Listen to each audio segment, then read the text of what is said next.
नमस्कार दोस्तों,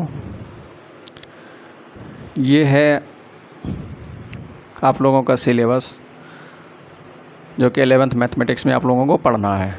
ठीक है, तो थोड़ा सा सिलेबस के बारे में आप लोगों को बता देते हैं। तो सबसे पहला जो आप लोगों का टॉपिक है समुच्चय है, जिसको सेट्स बोलते हैं। दूसरा है संबंध एवं फलन, रिलेशन एंड फंक्शन।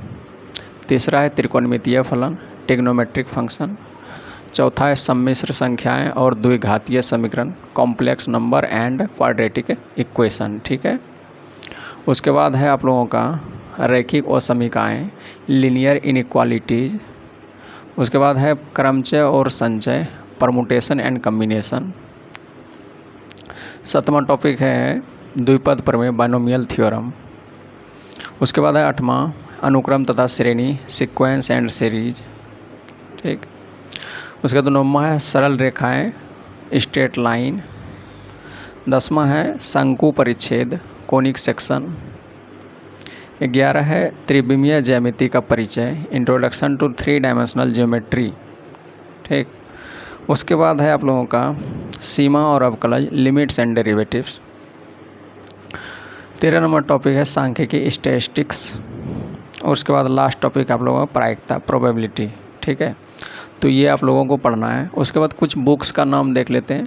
तो आप लोग बुक्स अगर लेना चाहते हो तो NCERT का 11th का मैथमेटिक्स ले सकते हो। और दूसरा अगर कोई अनदर बुक लेना चाहते हो तो एक KC सिन्हा का मैथमेटिक्स है 11th का, जो कि बहुत अच्छा बुक है, ये भी ले सकते हो, कोई दिक्कत नहीं है। ठीक है,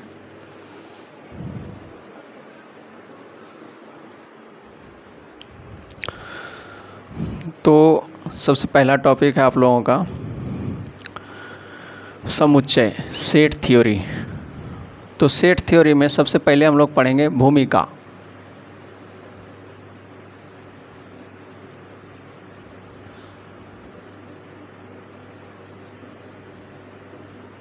इंट्रोडक्शन। ठीक है, उसके बाद सेट थ्योरी में हम लोग पढ़ेंगे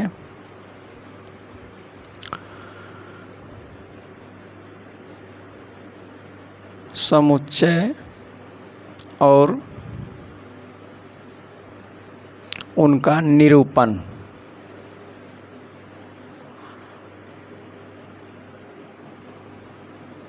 सेट्स एंड देयर रिप्रेजेंटेशन।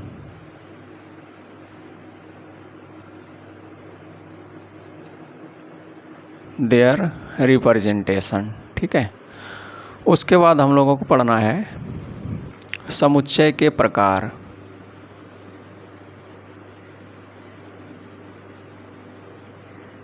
समुच्चय के प्रकार,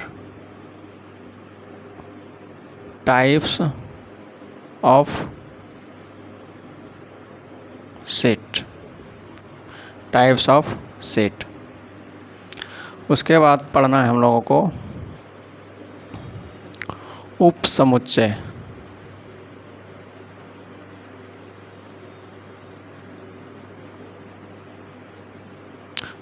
सबसेट।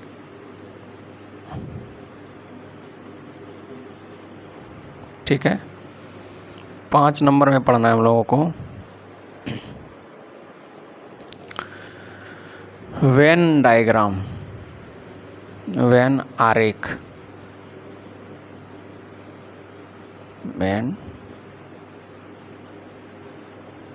Venn diagram. उसके बाद पढ़ना है हम लोगों को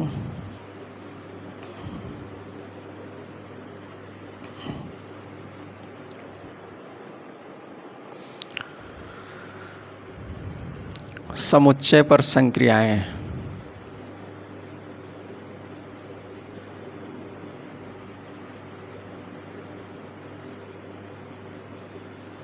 समुच्चय पर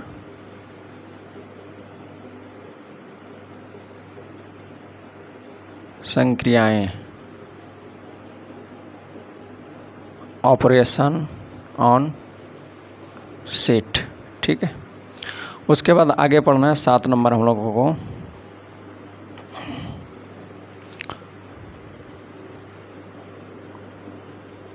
समुच्चय का पूरक, complement, complement of a set. ठीक है, तो ये हमारा समुच्चय का कंटेंट है। ठीक है, ये हमारा समुच्चय का कंटेंट है, जो कि भूमिका, समुच्चय और उनका निरूपण, समुच्चय के प्रकार, उपसमुच्चय, वेन आरेख, समुच्चय पर संक्रियाएं, समुच्चय का पूरक, ये सभी हम लोगों को पढ़ना है समुच्चय के अंतर्गत। ठीक है, तो यहाँ तक अगर पढ़ लेंगे तो पूरा समुच्चय टॉपिक, पूरा चैप्टर हमारा क्या हो जाएगा, कंप्लीट हो जाएगा। तो सबसे पहले हम लोग स्टार्ट करते हैं समुच्चय में भूमिका। ठीक है, इंट्रोडक्शन।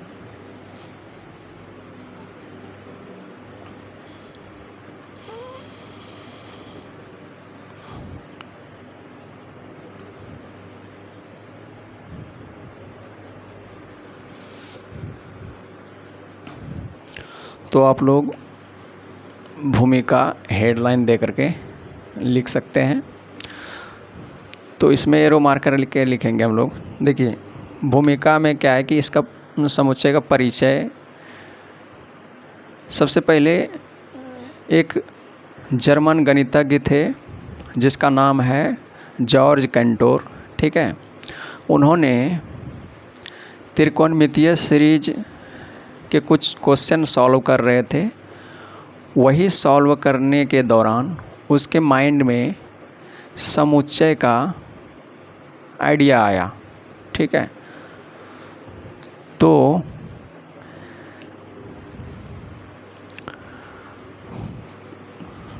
समुच्चय का जो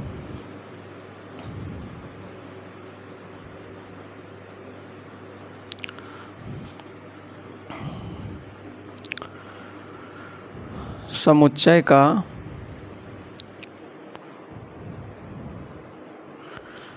सिद्धांत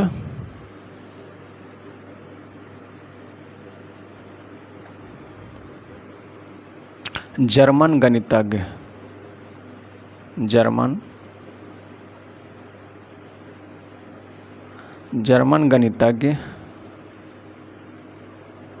जॉर्ज कैंटोर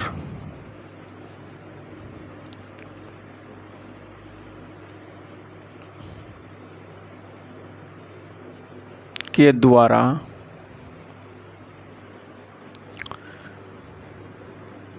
दिया गया था।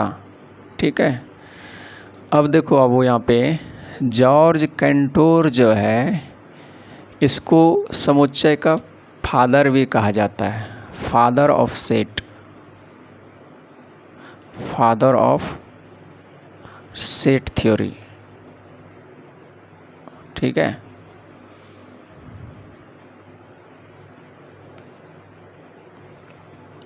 क्लियर। तो अब देखते हैं आगे, अगला लाइन एरो मार के लिखते हैं। समुच्चय का प्रयोग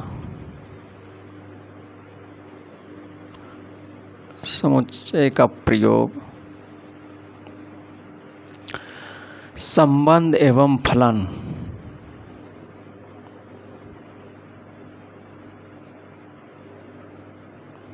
ठीक है, जो कि आप लोगों का अगला टॉपिक यही है, संबंध एवं फलन को परिभाषित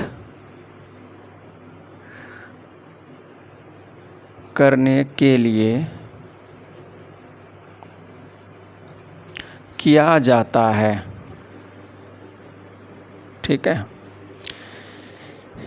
एक तरह से समझ लो कि समुच्चय का प्रयोग संबंध एवं फलन में भी किया जाता है। ठीक है, और इसका प्रयोग ज्यामिति,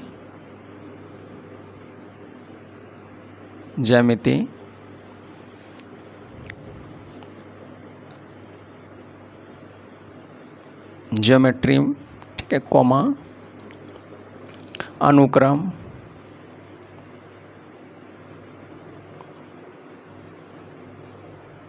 सीक्वेंस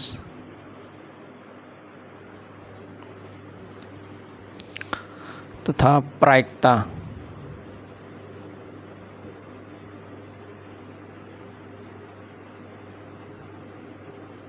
प्रोबेबिलिटी इत्यादि में भी किया जाता है।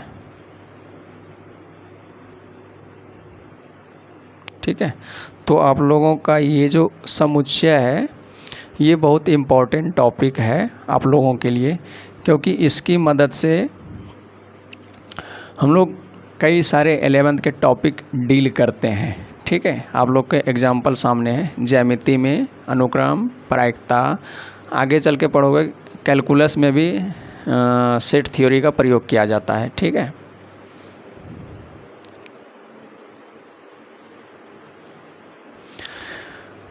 भूमिका के बाद आगे हम लोगों को समुच्चय और उनका निरूपण पढ़ना है। ठीक है, तो आप लोग हेडलाइन दे करके लिख सकते हो समुच्चय और उनका निरूपण, सेट्स एंड देयर रिप्रेजेंटेशन। ठीक, तो आप लोग हेडलाइन दे के लिखो समुच्चय सेट्स, तो इसमें एरो मार करके लिखना है, इसका डिफिनेशन लिखना है। अवयवों इसको अंग्रेजी में बोलते हैं बाबू एलिमेंट्स।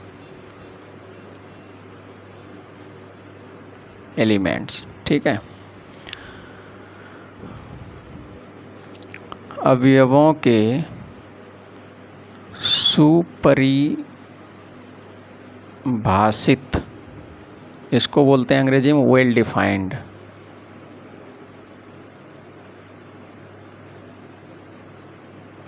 डिफाइंड। ठीक है,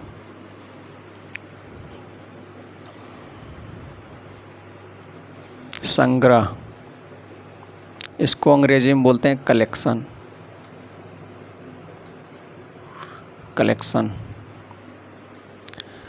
को समुच्चय कहते हैं। ठीक है, तो एक बार फिर से रिपीट कर दे रहा हूँ मैं डिफिनेशन। अवयवों के सुपरिभाषित संग्रह को समुच्चय कहते हैं। ठीक है, तो यहाँ पर एक वर्ड है बाबू अवयव। ठीक है, तो अवयव कुछ भी एनीथिंग हो सकता है। ठीक है, अवयव एनीथिंग हो सकता है, जैसे कोई वस्तु हो सकता है, कोई व्यक्ति हो सकता है, कोई सजीव पदार्थ हो सकता है, कोई निर्जीव पदार्थ हो सकता है, अंग्रेजी वर्णमाला के अल्फ़ाबेट्स हो सकते हैं, आपका अंक हो सकते हैं यानी डिजिट्स हो सकते हैं, कोई, ये सारे के सारे क्या है अवयव। ठीक है, समुच्चय में इन सब को हम लोग क्या बोलते हैं अवयव बोलेंगे। ठीक है, कोई आइडिया है, कोई विचार, उसको भी हम लोग अवयव बोल सकते हैं, कोई रंग है, कलर है, उसको भी अवयव बोलेंगे। ठीक है, तो उसके बाद है एक वर्ड है आपका सुपरिभाषित, वेल डिफाइंड। चलिए देखते हैं इसमें सुपरिभाषित जो है इसका मीनिंग होता है बाबू, यानी आप लोग लिख सकते हो इसका अर्थ है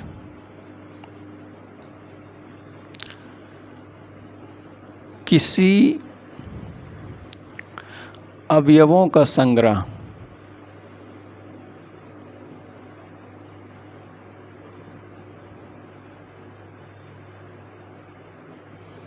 किसी अवयवों का संग्रह किसी अन्य व्यक्तियों के द्वारा, इसका अर्थ है किसी अवयवों का संग्रह किसी अन्य व्यक्तियों के बदलने पर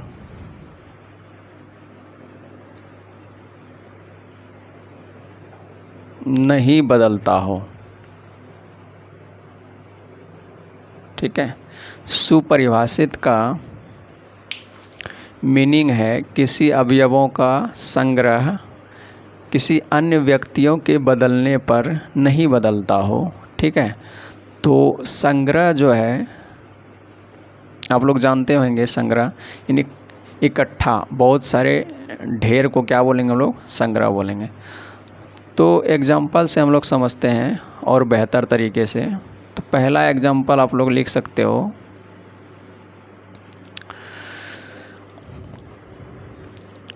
10 से कम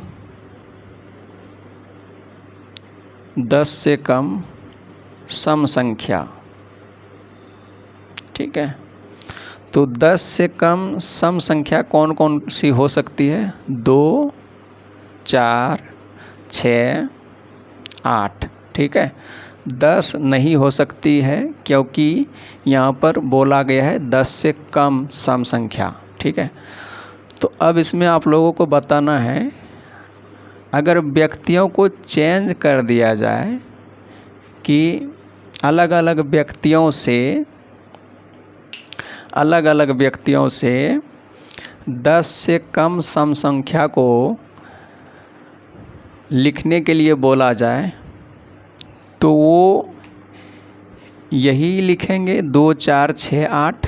ठीक है, यानी यहाँ पर व्यक्ति को बदलने पर ये जो अंकों का जो संग्रह है, ठीक है, ये नहीं बदल रही है। यानी इसको हम लोग बोल सकते हैं बाबू अवयव। ठीक है, व्यक्तियों के बदलने पर अंकों का यानी अवयवों का जो संग्रह है वो नहीं बदल रही है। ठीक है, तो अगर ये नहीं बदल रही तो ये क्या है? सुपरिभाषित इसको बोलेंगे, सुपरिभाषित। ठीक है, ये सुपरिभाषित है। उसके बाद एक और एग्जांपल से अच्छे से समझते हैं। दूसरा नंबर एग्जांपल, 10 से कम विषम संख्याएं। तो देखिए, 10 से कम विषम संख्या ये हो जाएगा आपका 1, 3, 5, 7, 9, 11 होगा क्या? नहीं, क्योंकि यहाँ पर बोला गया है 10 से कम विषम संख्या। तो 10 से कम विषम संख्या हो जाएगा आपका 1, 3, 5, 7, 9। ठीक है, अगर मैं अलग अलग व्यक्तियों से 10 से कम विषम संख्या लिखने के लिए कहूँ, तो क्या वो सभी व्यक्ति यही लिखेंगे? ठीक है, एकदम सारे के सारे व्यक्ति क्या लिखेंगे? 1, 3, 5, 7, 9, क्योंकि यहाँ पर व्यक्ति के बदल जाने पर जो ये अवयवों का संग्रह है वो नहीं बदल रही है। तो अगर ऐसा होगा तो ये क्या होगा? सुपरिभाषित होगा।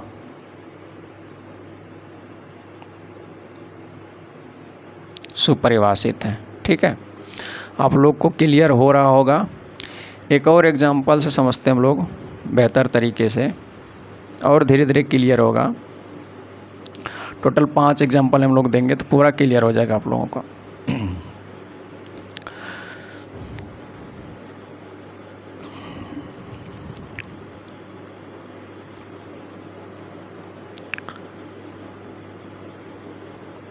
सबसे अच्छी फिल्में।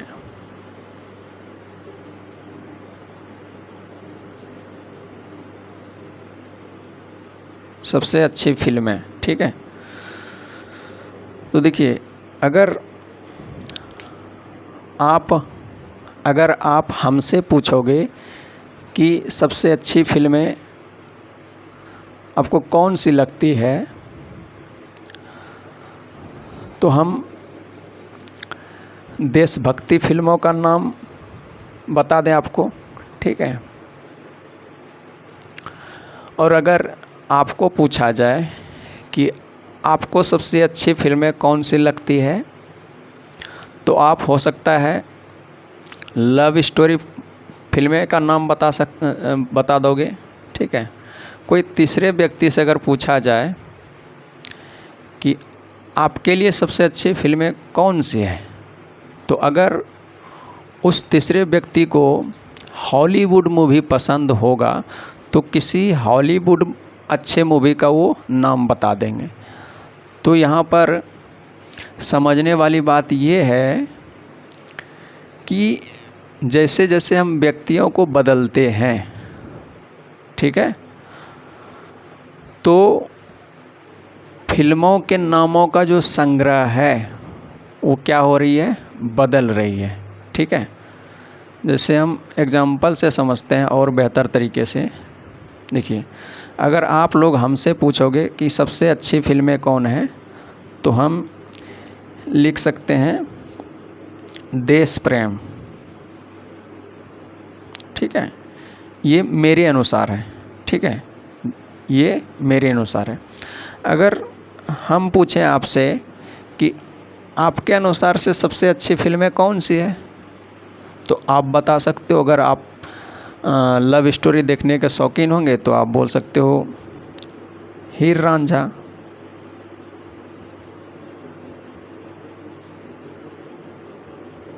ठीक है। कोई तीसरा व्यक्ति को अगर पूछा जाए कि आप बताओ आपका सबसे मनपसंद फिल्में कौन सी है, तो हो सकता है वो तीसरा व्यक्ति हॉलीवुड का शौकीन हो, तो हॉलीवुड के मूवी का नाम बता देगा वो, आयरन मैन,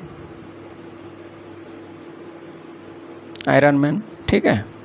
तो यहाँ पर देखिए क्या हो रहा है ना कि व्यक्ति के बदल जाने पर फिल्मों के नामों का जो संग्रह है, इसको हम लोग क्या बोलेंगे, फिल्मों के नामों का संग्रह।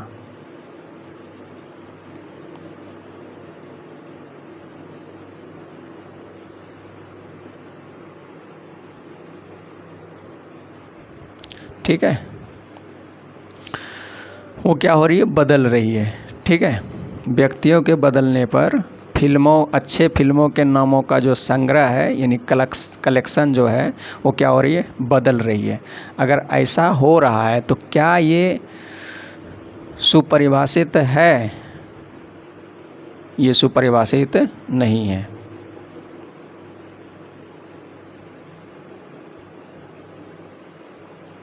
ठीक है। ये क्या होगा बाबू, सुपरिभाषित नहीं है, ठीक है। उसके बाद एक और एग्जांपल लेके चलते हैं।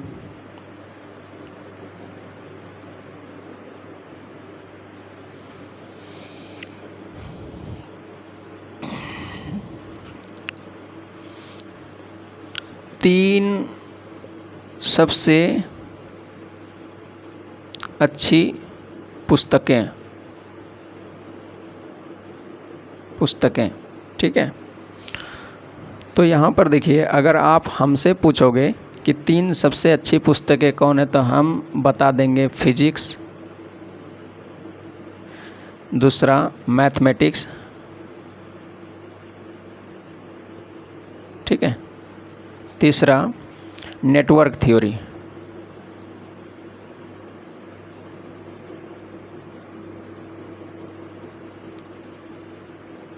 ठीक है। तो हमारे अनुसार से हमको पसंद आने वाली बुक ये सभी है, ठीक है। तो अगर आपको पूछा जाए कि आपका फेवरेट बुक कौन है, सबसे अच्छी है, तीन बुक का नाम बताइए, तो आप हो सकता है हिस्ट्री का नाम ले लें, सिविक्स का नाम ले लें, पॉलिटिकल साइंस का नाम ले लें, जो कि आप लोगों को अच्छी लगती होगी पढ़ने में, बायोलॉजी का नाम ले लें, केमिस्ट्री का नाम ले लें। यानी यहाँ पर अलग अलग व्यक्तियों के बदलने पर जो अच्छी किताबों के नामों का जो संग्रह वो क्या हो रही है, बदल रही है, ठीक है। तो क्या ये सुपरिभाषित होगा? ये सुपरिभाषित नहीं है,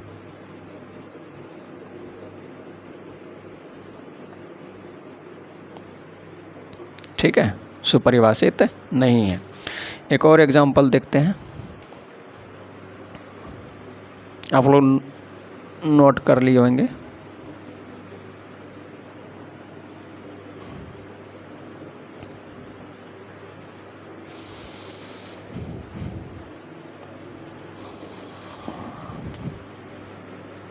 भारत की नदियाँ, भारत की नदियाँ, ठीक है। तो अगर भारत की नदियाँ का नाम बताने बोलेंगे तो हमारे अनुसार से गंगा, यमुना, नर्मदा, ठीक है, सरस्वती और विभिन्न सारी नदियाँ हैं। तो यहाँ पर आपको भी अगर बोला जाए कि भारत की नदियों का नाम बताइए तो यही सब बताओगे, ठीक है। कोई कोई अन्य व्यक्ति को अगर पूछा जाए, कोई तीसरे व्यक्ति चौथे व्यक्ति को पूछा जाए तो भारत की नदियों का नाम क्या बताएंगे, यही सब बताएंगे और अन्य सारे नाम बताएंगे, ठीक है। तो यहाँ पर क्या हो रहा है कि व्यक्ति के बदल जाने पर जो नदियों के नामों का जो संग्रह है, नदियों के नामों का जो संग्रह है वो नहीं बदल रही है। तो ये संग्रह जो है वो, इसको हम लोग क्या बोलेंगे, अवयव, ठीक है। तो अगर ये नहीं बदल रही तो ये क्या होगा, सुपरिभाषित, सुपरिभाषित है, ठीक है। कोई दिक्कत? उम्मीद करता हूँ आप लोग को समुच्चय के बारे में क्लियर हो गया। तो यहाँ पर बोला गया परिभाषा में सुपरिभाषित संग्रह को ही क्या बोलते हैं बाबू, समुच्चय। तो जो जो एग्जाम्पल सुपरिभाषित है तो वास्तव में क्या है, वो समुच्चय है, ठीक है। और जो जो एग्जाम्पल में समुच्चय नहीं है वो, सॉरी, जो जो एग्जाम्पल में सुपरिभाषित नहीं है वो समुच्चय भी नहीं होगा, ठीक है। क्लियर? आगे बढ़ते हैं हम लोग।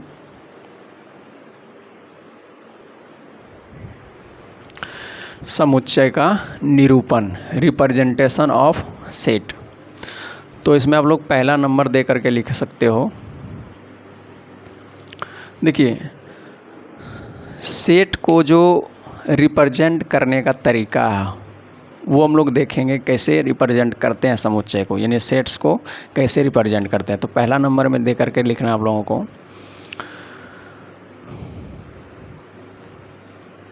इसे अंग्रेजी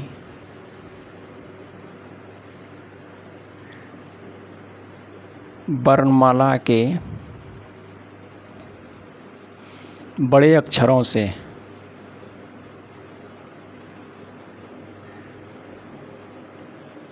निरूपित करते हैं।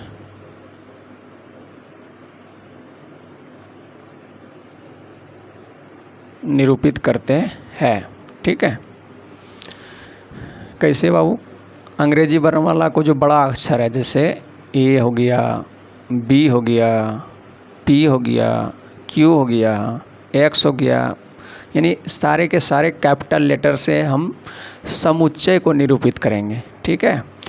इसके बारे में और आगे हम लोग जानेंगे और बेहतर तरीके से समझ में आएगा। दूसरा नंबर दे करके लिखना,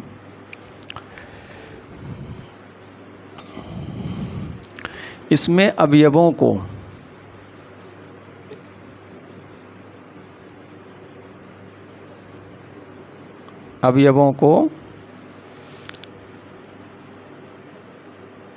अंग्रेजी वर्णमाला के छोटे अक्षरों से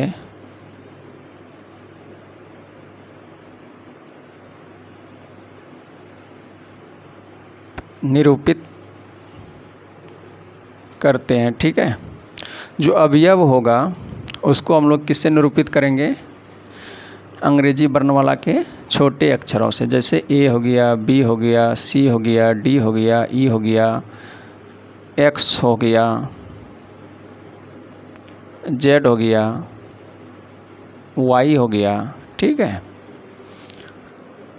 अवयव क्या होता है और आगे इसके बारे में जानोगे, बहुत सिंपल सी बात है ये सब चीज़ें।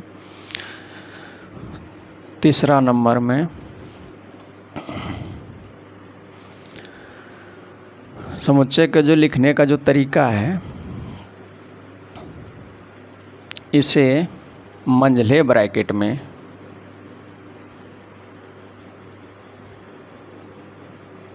मंझले कोष्ठकों में कोमा लगाकर लिखा जाता है। ठीक है, यानी समुच्चय को मंझले कोष्ठकों में कोमा लगाकर लिखा जाता है, मध्यम ब्रैकेट जिसको आप लोग कहते हो। ठीक है, तो एक एग्जांपल देख लेते हैं। एक हम सेट लेते हैं, समुच्चय लेते हैं ए।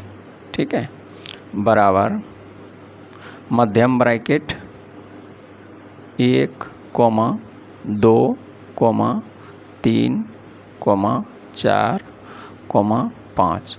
ठीक है, और भी अभी अब ले सकते हो, कोई दिक्कत नहीं। ये जो मध्यम ब्रैकेट के अंदर जो भी एलिमेंट मौजूद होंगे उसको हम लोग कहते हैं अवयव। अवयव, ठीक है। इस मध्यम ब्रैकेट के अंदर कुछ भी मौजूद हो सकते हैं। आपका व्यक्तियों का नाम भी हो सकता है, वस्तु का नाम हो सकता है, अंग्रेजी का अल्फ़ाबेट्स हो सकता है। ठीक है, रंग हो सकता है, रंग का नाम हो सकता है, फिल्मों का नाम हो सकता है, देश का नाम हो सकता है। ठीक है, चांद तारे कुछ भी हो सकते हैं इसके अंदर में। तो हाँ, अवयवों को कोमा लगा कर लिखना है। ठीक है, देखिए कोमा से इसको क्या करेंगे, सेपरेट करेंगे, अलग करेंगे। ठीक, और ये है आपका समुच्चय, कैपिटल लेटर से सूचित करते हैं।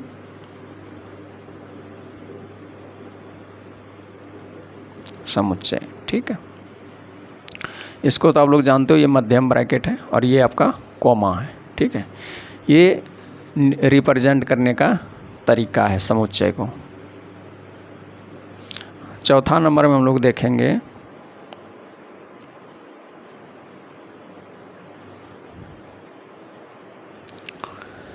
अवयवों को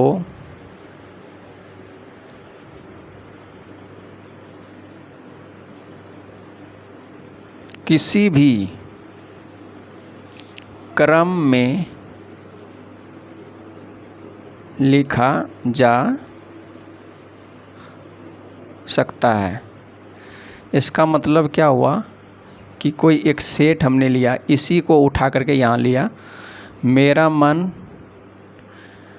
कि हम एक पहले नहीं लिख करके 5 लिखते हैं, फिर 4 लिखेंगे, फिर 3 लिखेंगे, फिर 2 लिखेंगे, फिर 1 लिखेंगे, कोई दिक्कत नहीं। ये वाला सेट और ये वाला सेट बराबर होगा। हम अवयव को उलट पुलट करके लिख सकते हैं। या तो चाहो, एक और एग्जांपल, मेरा मन है कि हम सबसे पहले 4 को लिखेंगे। 4 हो गया, 3 हो गया, 1 हो गया, 2 हो गया, ठीक है, 5 हो गया, उलट पुलट करके लिख सकते हैं। यानी किसी भी क्रम में लिखा जा सकता है, कोई दिक्कत नहीं होगा। ठीक है, अवयवों को किसी भी क्रम में लिखा जा सकता है, कोई दिक्कत नहीं होगा। ठीक है, अब एक और लिखना है 5 नंबर में, अवयवों की सूची में, अवयवों की सूची में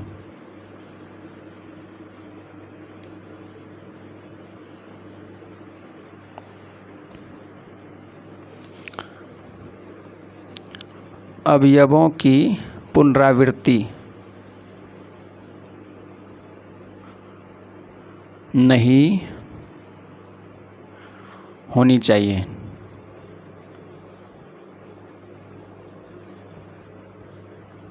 ठीक है, तो ये सेंटेंस क्या बता रहा है कि अवयवों की सूची में अवयवों की पुनरावृत्ति नहीं होनी चाहिए। तो अवयवों की सूची कौन सी है बाबू, ये है आपका।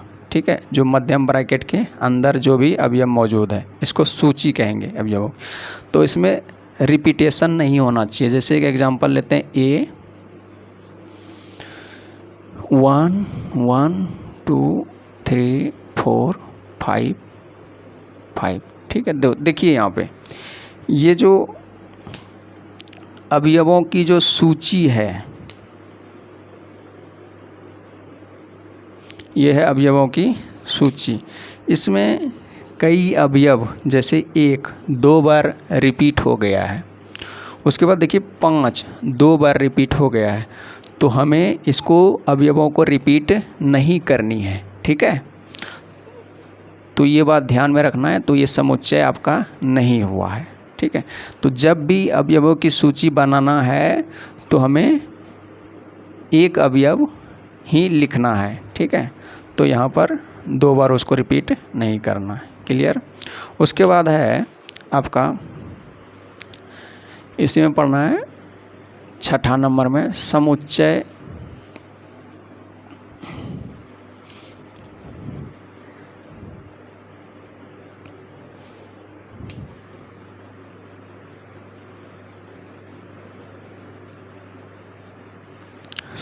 निरूपित करने के 2 तरीके हैं, मेथड्स,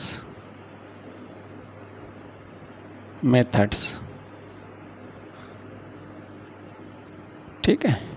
यानी समुच्चय को रिप्रेजेंट करने के 2 मेथड्स है। वो कौन कौन से? पहला नंबर है रोस्टर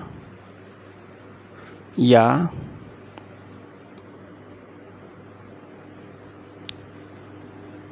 सारणीबद्ध रूप, ठीक है। इसको इंग्लिश में बोलते हैं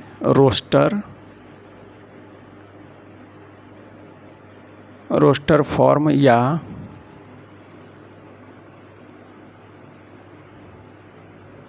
टेबुलर फॉर्म, ठीक है। उसके बाद एक और रिप्रेजेंट करने का तरीका है जो कि है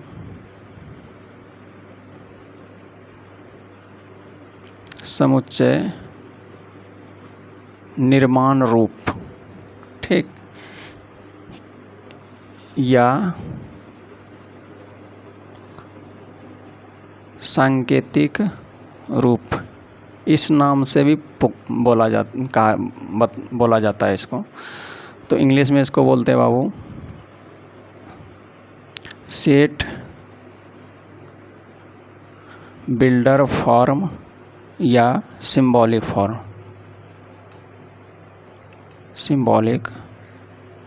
फॉर्म, ठीक है।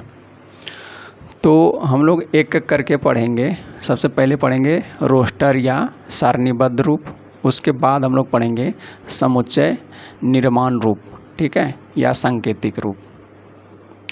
तो चलिए आगे। तो आप लोग हेडलाइन दे करके लिख सकते हो रोस्टर या सारणीबद्ध रूप। तो इसके नीचे एरो मार करके लिखेंगे इसे मंझले कोष्ठकों में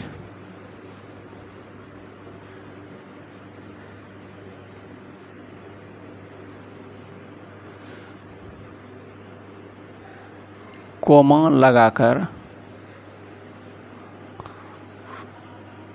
लिखा जाता है, ठीक है। यानी रोस्टर या सारणीबद्ध रूप को मंझले कोष्ठकों में कोमा लगाकर लिखा जाता है, ठीक है। आगे देखेंगे कैसे इसको लिखते हैं। एक और लाइन लिखें,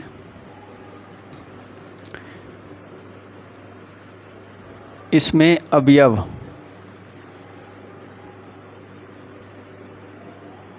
स्पष्ट रूप में दिखाई पड़ते हैं, ठीक है।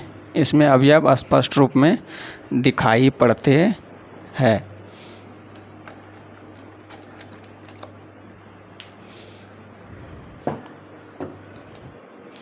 जैसे एग्जाम्पल से हम लोग समझते हैं बाबू,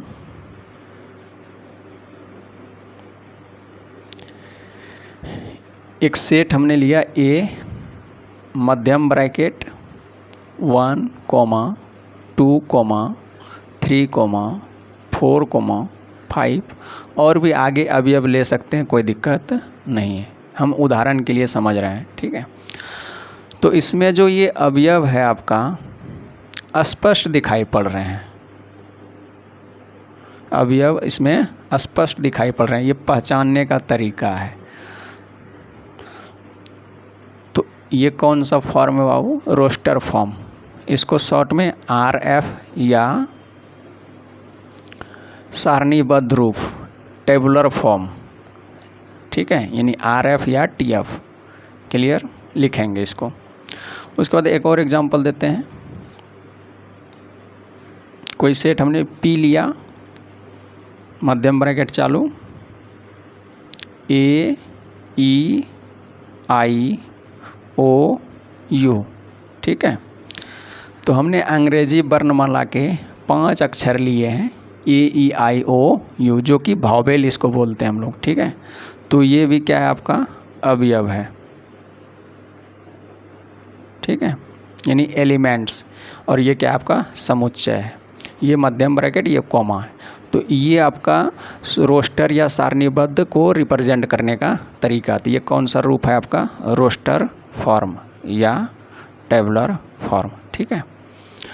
उसके बाद अगला आप लोग हेडलाइन दे करके लिख सकते हो। दूसरा है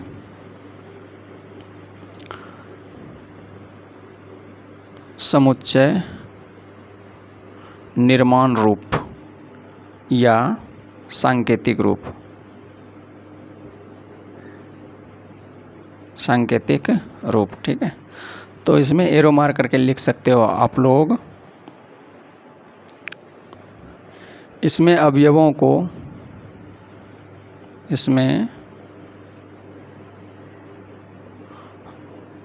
को मंझले कोष्ठकों में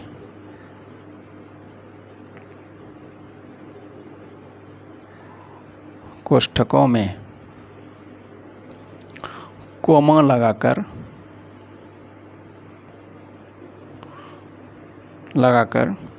सांकेतिक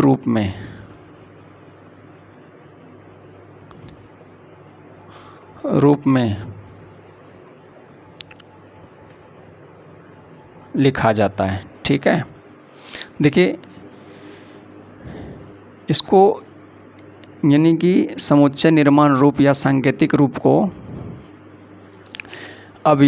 इसमें अवयवों को मंझले कोष्ठकों में कोमा लगाकर सांकेतिक रूप में लिखा जाता है, ठीक है। तो इसीलिए इसको सांकेतिक रूप भी कहा जाता है, क्लियर। तो अगला एक ठो और एरो मार के लिखेंगे लाइन। इसमें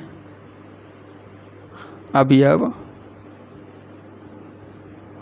स्पष्ट रूप में नहीं दिखाई पड़ते हैं, ठीक है। तो इसमें अवयव जो है स्पष्ट रूप में नहीं दिखाई पड़ते हैं, क्लियर। एग्जाम्पल से हम लोग समझते हैं। एक सेट हमने लिया A बराबर मध्यम ब्रैकेट चालू, एक सांकेतिक रूप में हम कोई अवयव लेते हैं, जैसे x जो है एक अवयव है जो कि ये अननोन है, इसके बारे में हम नहीं जानते ये क्या है नहीं है, ठीक है। तो आगे ये जो बिंदु डॉट है इसको बोलते हैं सच दैट, ठीक है। इसके बारे में आगे बताएंगे। ये हो जाएगा आपका 1 is less than equal to x, ठीक है, is less than equal to 5, clear. यानी थोड़ा सा क्लू हमको मिला। x क्या है? x जो है 1 से छोटा या बराबर और 5 से छोटा या x जो है 1 से बड़ा या बराबर या 5 से छोटा या बराबर है। इसको और थोड़ा सा क्लियर करने के लिए comma x belongs to n bracket बंद, ठीक है। तो x क्या है? ये कौन सी संख्या है? इसका गुण क्या है? इसका धर्म क्या है? तो हमें 2 क्लू है। तो पहला क्लू है x जो है 1 से बड़ा या बराबर है और 5 से छोटा या बराबर है। और स्पष्ट करने के लिए x जो है प्रकृत संख्या है, n क्या है बाबू, नेचुरल नंबर यानी प्रकृत संख्या। और ये जो आपको ई के तरह दिखाई पड़ रहा है इसको बोलते हैं एप्सिलॉन। ठीक है, आगे ये सब सिंबल हम लोग लिखा देंगे अभी बोर्ड पे। ठीक है, तो घबराने की ज़रूरत नहीं है, इसका मीनिंग क्या होता है वो हम लिखा देंगे। ठीक है, तो ये देखिए इसमें जो आपका अवयव है क्या स्पष्ट रूप में दिखाई पड़ रहे हैं क्या, नहीं। ठीक है, तो इसमें सांकेतिक रूप में अवयव मौजूद है। ठीक है, उसके बाद एक और एग्जांपल लेते हैं।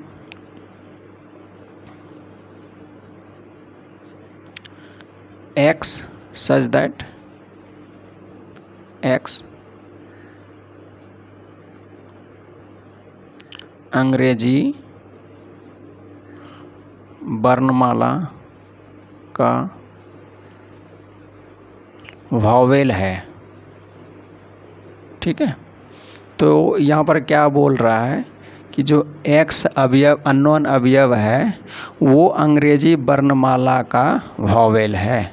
ठीक है, तो आप लोग जानते हो अंग्रेजी वर्णमाला का वॉवेल क्या होता है, ए ई आई ओ यू। ठीक है, तो ये सांकेतिक रूप में लिखा गया है, तो इसको बोलते हैं हम लोग सिंबॉलिक फॉर्म, SF शॉर्ट में सूचित करेंगे इसको। अभी कौन सी बोलेंगे, सिंबॉलिक फॉर्म। ठीक है, दो एग्जाम्पल हमने रोस्टर फॉर्म का दिया और दो एग्जाम्पल हमने सिंबॉलिक फॉर्म का दिया। इसको और बेहतर तरीके से समझने के लिए आगे हम कुछ क्वेश्चन करेंगे, तो देखते हैं। तो चलिए कुछ क्वेश्चन करने से पहले हमें कुछ नोट दे करके लिखना है सिंबल। ठीक है, इसका प्रयोग आप लोगों को समुच्चय में देखने को मिलेगा। तो सबसे पहला है एप्सिलॉन, इसको बोलते हैं यूनानी प्रतीक यानी ग्रीक सिंबल है ये एप्सिलॉन। इसका मीनिंग है बाबू बिलोंग्स टू। ठीक, हिंदी में इसको बोलते हैं अवयव है यानी सदस्य है या में है। ठीक है, अगर एप्सिलॉन को लिख करके ऐसे काट दिया जाता है तो इसका मीनिंग होता है डज नॉट बिलोंग्स टू, अवयव नहीं है या सदस्य नहीं है या में नहीं है। ठीक है, इसका मतलब होता है। उसके बाद भी को लिख करके ऐसे काट दिया गया है तो इसको बोलते हैं फॉर ऑल या फॉर एवरी, इसको हिंदी में बोलते हैं सभी के लिए। ठीक है, ये सब का संकेत आपको सेट थ्योरी में देखने को मिलेगा। और उल्टा जो ई लिखा हुआ है इसको बोलते हैं देयर एग्जिस्ट, हिंदी में बोलते हैं अस्तित्व होना। ठीक है, और दो ठो जो बिंदा है डॉट, इसको बोलते हैं सच दैट, ऐसा है कि। अब यहाँ पर कुछ देख लेते हैं।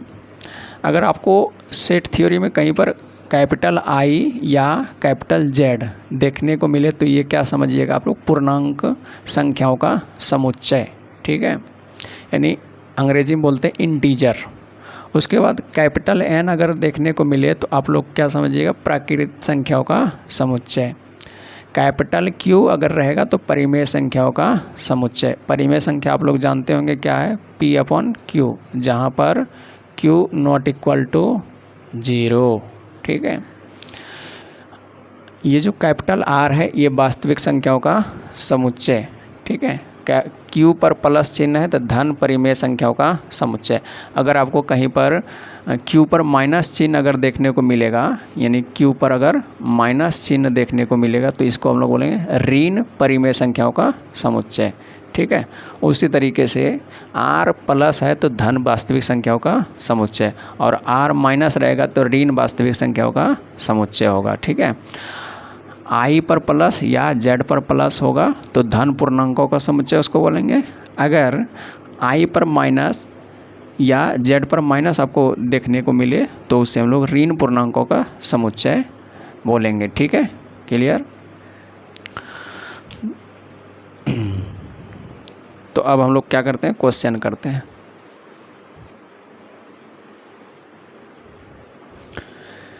क्वेश्चन है आपका, समुच्चय के रूप को लिखें। ठीक है, तो हम 6 एग्जाम्पल टोटल लिए हैं। तो पहला नंबर में आप लोग देखिए, समुच्चय ए बराबर मध्यम ब्रैकेट चालू x such that 5 is less than x is less than 10। ठीक है, for all x belongs to n। ठीक है, तो यहाँ पर ये किस रूप में दिया गया है, यानी ये किस रूप में लिखा गया है। तो हमें सेट समुच्चय को लिखने का 2 तरीके था। एक था आपका रोस्टर या सारणीबद्ध रूप, और दूसरा था आपका समुच्चय निर्माण रूप या सांकेतिक रूप। तो ये हो जाएगा आपका, देखिए आप बता सकते हो आसानी से, इसमें क्या अवयव हमें स्पष्ट रूप में दिखाई पड़ रहे हैं क्या? नहीं दिखाई पड़ रहे हैं। ठीक है, इसमें सांकेतिक रूप में दिया गया, तो ये कौन सा होगा? सिंबॉलिक फॉर्म, यानी सांकेतिक फॉर्म। ठीक है, SF। और इसमें देखिए अवयव जो है आपका, एलिमेंट जो स्पष्ट रूप में दिखाई पड़ रहे थे, ये कौन सा रूप होगा आपका? रोस्टर फॉर्म या टेबुलर फॉर्म, शॉर्ट में लिखते हैं रोस्टर या सारणीबद्ध रूप। क्लियर? उसका दूसरा एग्जांपल देखते हैं हम लोग, x सच दैट -2 से x जो है -2 से बड़ा और -5 से छोटा है। सभी के लिए x सदस्य है z का। देखिए यहाँ पर क्या बोल रहा है, x बिलोंग्स टू z, यानी x सदस्य है z का। z क्या है बाबू? आपका इंटीजर है। ठीक है, इंटीजर इसको बोलते हैं z को। हम लोग थोड़ा देर पहले इस सिंबल का जान चुके हैं क्या चीज़ है, इंटीजर, पूर्णांक। और पूर्णांक संख्या जानते ही होंगे क्या होता है, ये होता है वो आपका 0 +- 1 +- 2 +- 3, ये चलते जाएगा। ठीक है, ये इंटीजर है। तो यहाँ पर देखिए बोला गया है -2 से 5 के बीच x का वैल्यू लिखना है। तो यहाँ पर देखिए बी नंबर में लिखा गया -1 आएगा, उसका 0 1 2 3 4 तक ही लिखा। ठीक है, तो इसमें पहचानना है हमको कि कौन सांकेतिक रूप में है और कौन रोस्टर रूप में है। तो ये आपका किसमें, इसमें स्पष्ट रूप में हमें अवयव नहीं दिखाई पड़ती, ये सिंबॉलिक फॉर्म है। ठीक है, और इसमें अवयव जो है स्पष्ट रूप में दिखाई पड़ती, ये हो गया आपका रोस्टर फॉर्म या टेबुलर फॉर्म। ठीक है, इसमें यहाँ पर देखते हैं x सच दैट x पूर्ण संख्या है। पूर्ण संख्या आप लोग जानते हैं, होल नंबर W सूचित करते हैं। ये होता है आपका 0 1 2 3 चलते जाएगा। ठीक है, तो ये पूर्ण संख्या इसको बोलते हैं।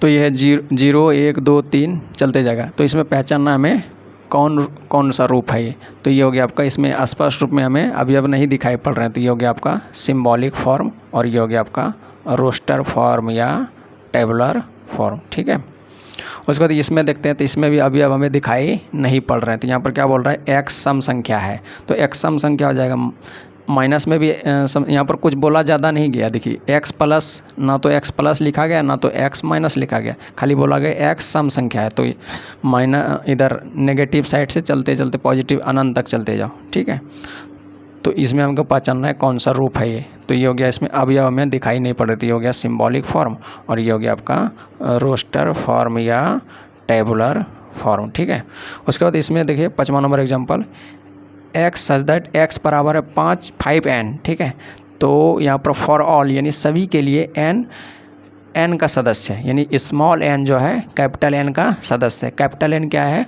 प्रकृत संख्या है। ठीक है, तो यहाँ पर हम वैल्यू लिखेंगे। जैसे एग्जांपल देखिए, x जो है, x क्या है? 5n, और n जो है आपका, n है, n कैपिटल N का सदस्य है। इसका मतलब क्या हो गया कि नेचुरल नंबर क्या होता है आपका, वो 1 2 3 4 चलते जाएगा। यानी n जो है ना 1 है, n जो है 2 है, n जो है 3 है, n जो है 4, यानी इसका सदस्य है। ठीक है, मेंबर है। तो यहाँ पर n का वैल्यू बदल कर रखते चलिए, x का वैल्यू हमको मिलते जाएगा। तो यहाँ पर जाएगा 5, n का वैल्यू 1 रखिए तो हो जाएगा 5। उसके बाद x बराबर n का वैल्यू 2 रखिए तो हो जाएगा आपका 10। उसी तरह से x बराबर 5 गुना n का वैल्यू कितना रखा, 3, तो ये जाएगा 15। इसी तरह से 20, 25 चलते जाएगा। तो एक समुच्चय तैयार हो गया, ठीक है। 5, 10, 15, 20, 25, 30 जितना है आगे चलते जाएगा। तो इसमें हमको पहचानना है कौन सा रूप है ये। तो इसमें देखिए सांकेतिक रूप में दिया गया है अवयव, तो ये हो गया सिंबॉलिक फॉर्म, और ये हो गया इसमें स्पष्ट रूप में हमें अवयव दिखाई पड़े, तो ये हो गया आपका रोस्टर फॉर्म या टेबुलर फॉर्म, ठीक है। एक और एग्जाम्पल बचा हुआ है, देखिए यहाँ पर 6 नंबर में एक्स सच दैट एक्स अंग्रेजी वर्णमाला का वावेल है, ठीक है। तो वावेल जानते हो क्या होता है आपका, AEIOU, ठीक है। तो इसमें देखिए, इसमें जो है ना आपको सिंबॉलिक रूप में दिया गया, सांकेतिक रूप में अवयव, तो ये हो गया आपका सिंबॉलिक फॉर्म SF, ठीक है। और ये जो है आपका ये दिया गया स्पष्ट रूप में, यहाँ पर अवयव दिखाई पड़ा, तो ये हो गया आपका रोस्टर फॉर्म या टेबुलर फॉर्म, ठीक है। तो ये हमने 6 एग्जाम्पल से आप लोग को समझाया, तो हम समझ सकते हैं कि आप लोग को क्लियर हो गया होगा रूप पहचानने के लिए कि कौन सा समुच्चय का कौन सा रूप है, किसको हम लोग बोलेंगे रोस्टर रूप, और किसको हम लोग बोलेंगे सारणीबद्ध रूप, और किसको हम लोग बोलेंगे सांकेतिक रूप, ठीक है। तो ये स्पष्ट हो गया होगा आप लोगों के लिए।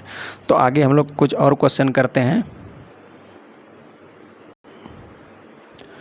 तो अगला क्वेश्चन है आपका सांकेतिक रूप को रोस्टर रूप में बदलें। तो पहला नंबर क्वेश्चन है आपका A बराबर X सच दैट -3, यानी X जो है -3 से बड़ा है और 7 से छोटा है। फॉर ऑल X सदस्य है Z का, और Z क्या है, पूर्णांक है, ठीक है। तो लिखते हैं, चलिए A बराबर ये हो जाएगा मध्यम ब्रैकेट। तो देखिए यहाँ पर हमको x का जो मान है -3 से 7 के बीच में लेना है, ठीक है। और x क्या है, पूर्णांक है, तो ये हो जाएगा आपका, पहले पूर्णांक लिख देते हैं। पूर्णांक होता है z बराबर 0 +-1 +-2 +-3, ये चलते जाएगा आगे, ठीक है। तो यहाँ पर हमको क्या लेना है, -3 से 7 के बीच में। तो -3 से 7 के बीच में क्या हो जाएगा आपका, ये हो जाएगा -2, ठीक है।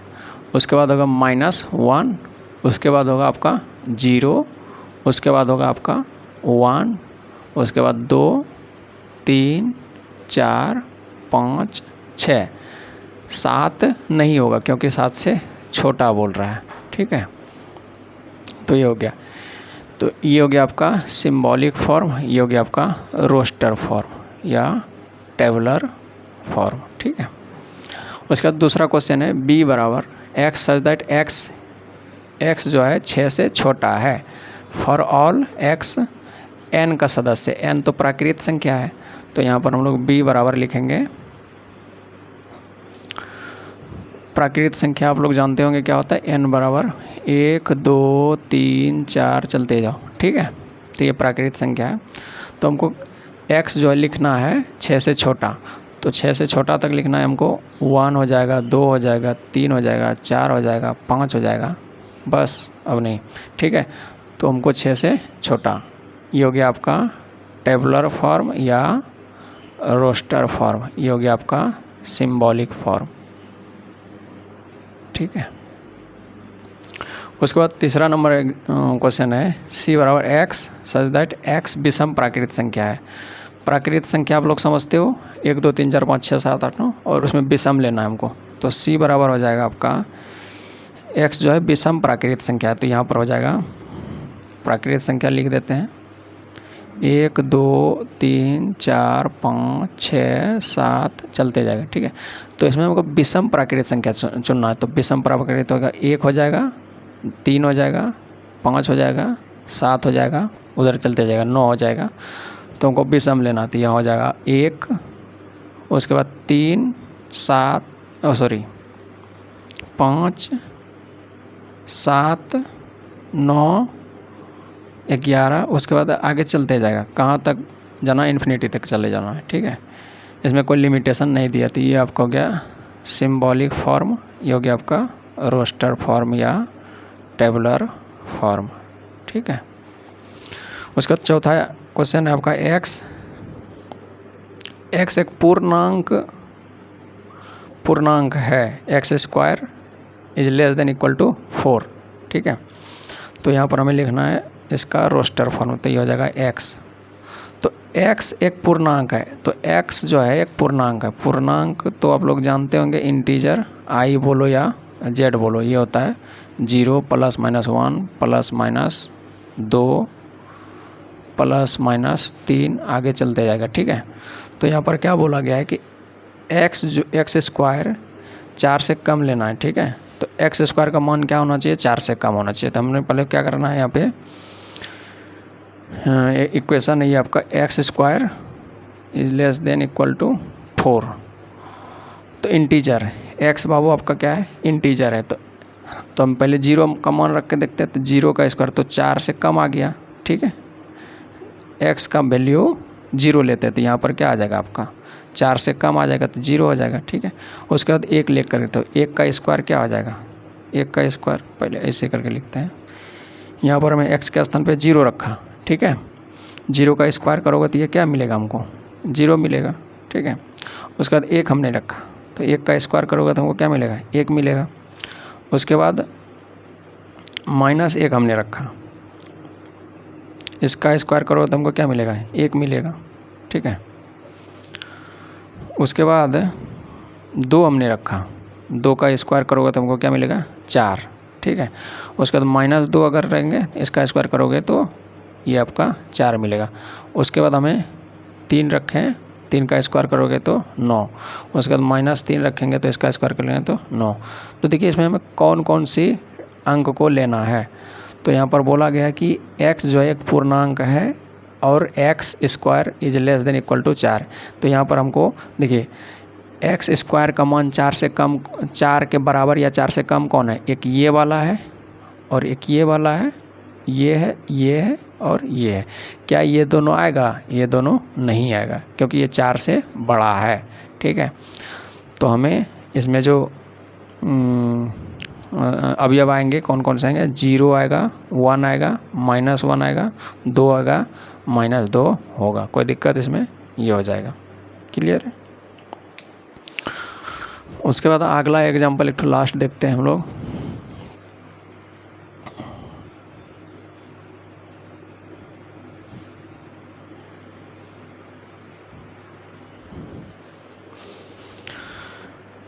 अगला है आपका ई, एक्स सच दैट एक्स ऋण पूर्णांक है।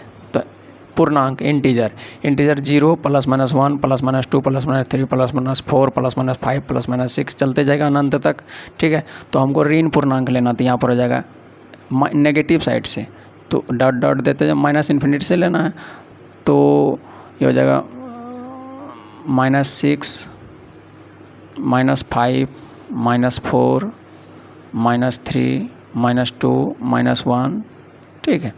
तो ये हो जाएगा आपका ऋण पूर्णांक, क्लियर।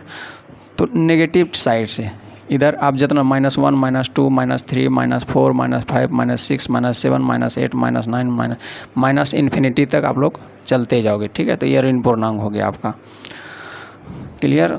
तो ये हो गया आपका रोस्टर फॉर्म या टेबुलर फॉर्म, इसको बोलेंगे हम लोग सिंबॉलिक फॉर्म। यहाँ पर भी आप लोग देख सकते हो, इसमें अभी अब स्पष्ट रूप में नहीं दिखाया होता, ये सांकेतिक फॉर्म हो गया और ये आपका टेबुलर फॉर्म या रोस्टर फॉर्म है, ठीक है, क्लियर।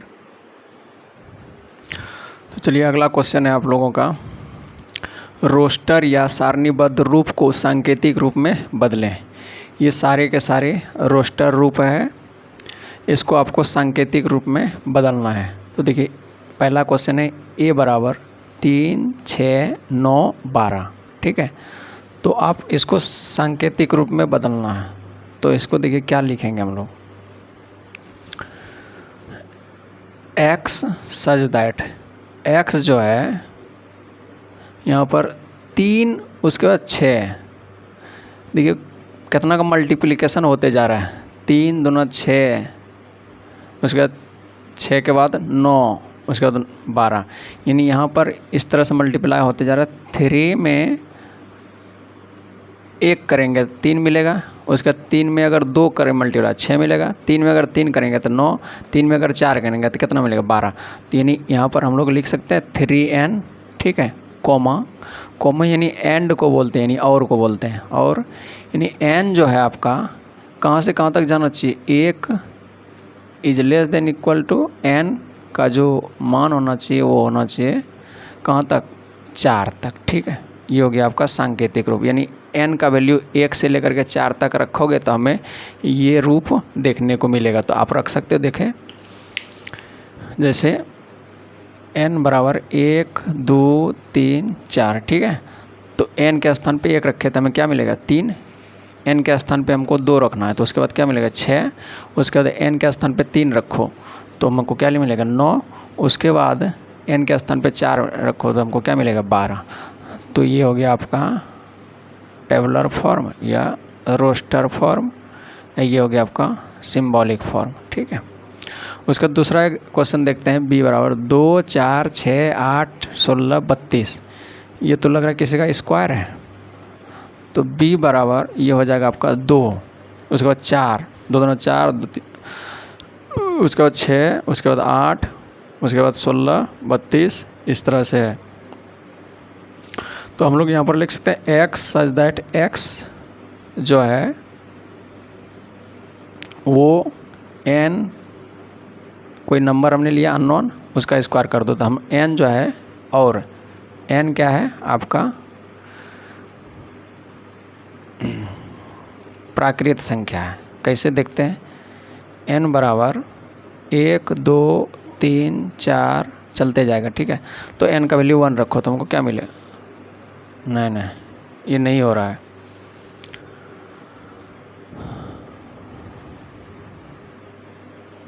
ये सेट नहीं कर रहे थे। ये यहाँ पर देखिए, इसको रखिए 2